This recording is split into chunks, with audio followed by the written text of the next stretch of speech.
At 5 o'clock on a September afternoon, Ronald Torbay was making preparations for his third murder. He was being very careful.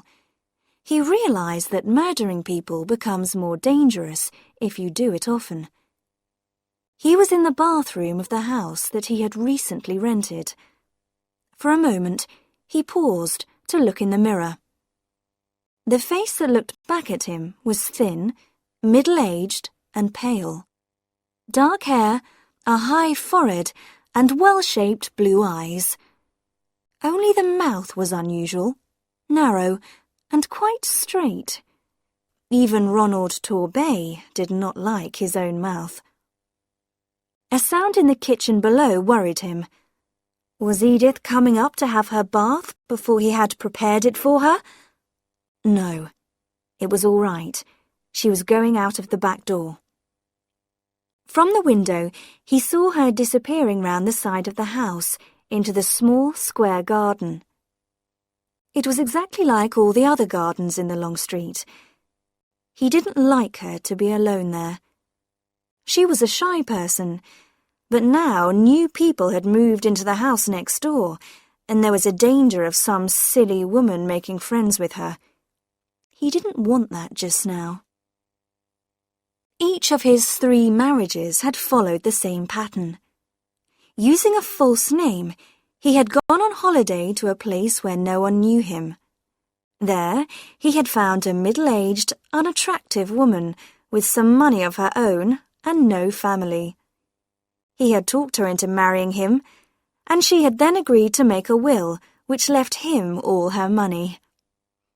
Both his other wives had been shy too. He was very careful to choose the right type of woman, someone who would not make friends quickly in a new place. Mary, the first of them, had had her deadly accident almost unnoticed in the bathroom of the house he had rented. A house very like this one, but in the north of England instead of the south. The police had not found anything wrong. The only person who was interested was a young reporter on the local newspaper. He had written something about death in the middle of happiness and had printed photographs of Mary's wedding and her funeral, which took place only 3 weeks after the wedding. Dorothy had given him a little more trouble. It was not true that she was completely alone in the world, as she had told him. Her brother had appeared at the funeral and asked difficult questions about her money. There had been a court case, but Ronald had won it, and the insurance company had paid him the money. All that was 4 years ago. Now, with a new name, a newly invented background, and a different area to work in, he felt quite safe. From the moment he saw Edith, sitting alone at a little table in the restaurant of a seaside hotel, he knew she was his next subject. He could see from her face that she was not happy, and he could also see that she was wearing a valuable ring. After dinner, he spoke to her. She did not want to talk at first, but in the end, he managed to start a conversation. After that, everything went as he expected. His methods were old-fashioned and romantic, and by the end of a week, she was in love with him. Her background was very suitable for Ronald's purpose. After teaching at a girls' school for 10 years, she had gone home to look after her sick father and had stayed with him until he died. Now, aged 43, she was alone, with a lot of money, and she didn't know what to do with herself. 5 weeks after they met, Ronald married her, in the town where they were both strangers. The same afternoon, they both made a will, leaving all their property to each other. Then they moved into the house which he had rented cheaply because the holiday season was at an end. It was the most pleasant of his marriages. He found Edith a cheerful person, and even quite sensible. except that it was stupid of her to believe that a man would fall in love with her at first sight. Ronald knew he must not make the mistake of feeling sorry for her. He began to make plans for her future, as he called it. Two things made him do this earlier than he intended. One was the way she refused to talk about her money. She kept all her business papers locked in a desk drawer and refused to discuss them. His other worry was her unnecessary interest in his job. Ronald had told Edith that he was a partner in an engineering company, which was giving him a long period of absence. Edith accepted the story, but she asked a lot of questions and wanted to visit his office and the factory. So Ronald had decided that it was time to act. He turned from the window and began to run water into the bath. His heart was beating loudly, he noticed. He didn't like that. He needed to keep very calm. The bathroom was the only room they had painted. He had done it himself soon after they arrived. He had also put up the little shelf over the bath, which held their bottles and creams, and a small electric heater. It was a cheap one, with 2 bars, and it was white, like the walls, and not too noticeable. There was no electric point in the bathroom, but he was able to connect the heater to a point just outside the door. He turned on the heater now and watched the bars become red and hot. Then he went out of the room. The controls for all the electricity in the house were inside a cupboard at the top of the stairs. Ronald opened the door carefully and pulled up the handle which turned off the electricity. He had a cloth over his hand so that he would not leave fingerprints. Back in the bathroom, the bars of the heater were turning black again. Still using the cloth, he lifted the heater from the shelf and put it into the bath water at the bottom end of the bath. Of course, you could still see it. It looked as if it had fallen off the shelf by accident. Edith was coming back from the garden. He could hear her moving something outside the kitchen door.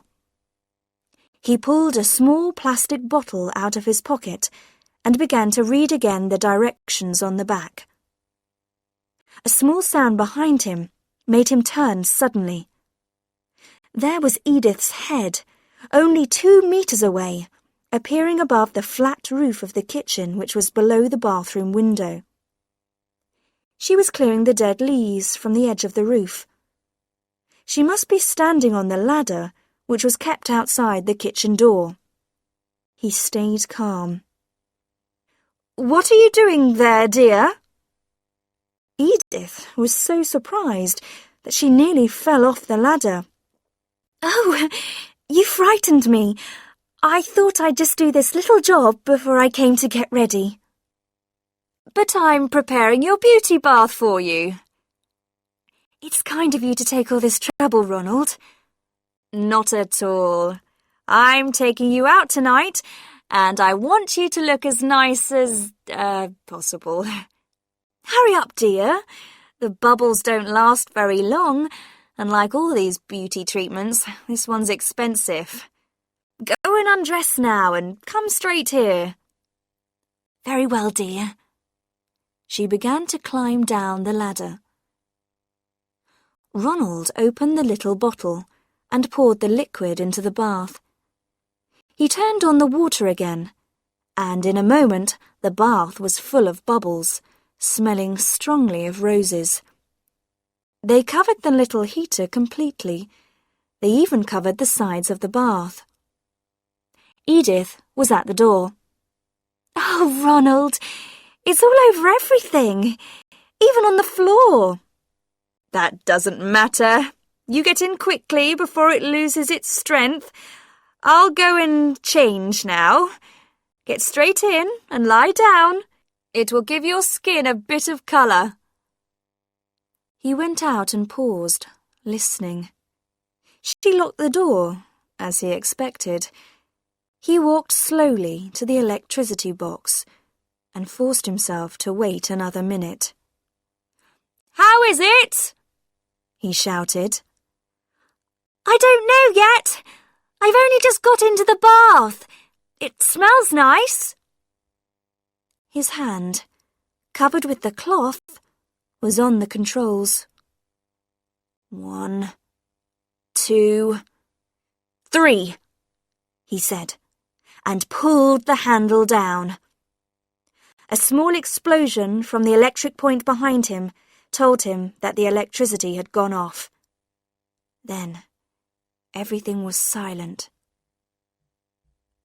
After a time, he went and knocked on the bathroom door. "Edith?" There was no answer, no sound, nothing. Now he had to prepare the second stage. As he knew well, this was the difficult bit. The discovery of the body must be made, but not too soon. He had made that mistake with Dorothy's accident, and the police had asked him why he had got worried so soon. This time, he decided to wait half an hour before he began to knock loudly on the bathroom door, then to shout for a neighbour, and finally to force the lock. There was something he wanted to do now.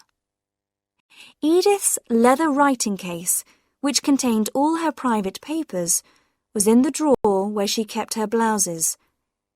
He had discovered it some time ago, but he had not forced the lock open because that would frighten her. Now there was nothing to stop him. He went softly into the bedroom and opened the drawer. The case was there. The lock was more difficult than he expected, but he finally managed to open the case. Inside, there were some financial documents, 1 or 2 thick envelopes, and on top of these, her post office savings book. He opened it with shaking fingers and began reading the figures. £17,000, £18,600, £21,940. He turned over a page, and his heart jumped wildly. On the 4th of September, she had taken almost all the money out of her savings account. Perhaps it was here, in these thick envelopes. He opened one of them. Papers, letters, documents fell on the floor. Suddenly, he saw an envelope with his own name on it, in Edith's writing. He pulled it open and saw in surprise that the date on the letter was only 2 days ago. Dear Ronald, if you ever read this, I am afraid it will be a terrible shock to you. I hoped it would not be necessary to write it, but now your behaviour has forced me to face some very unpleasant possibilities. Did you not realise, Ronald, that any middle-aged woman who has been rushed into marriage to a stranger will ask herself about her husband's reason for marrying her? At first, I thought I was in love with you. But when you asked me to make my will on our wedding day, I began to worry.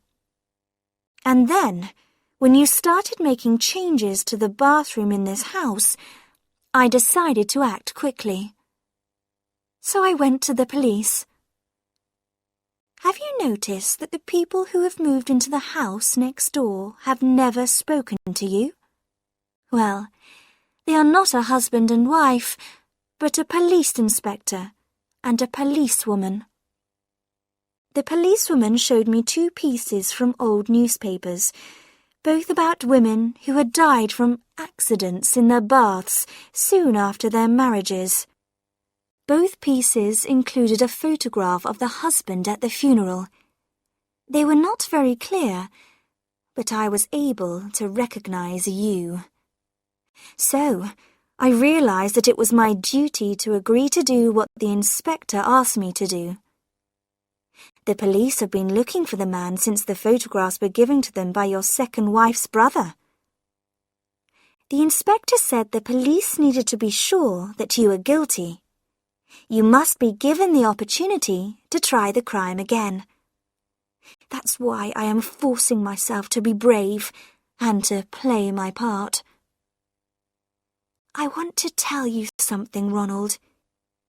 If one day you lose me, out of the bathroom, I mean, you will find that I have gone out over the kitchen roof and am sitting in the kitchen next door.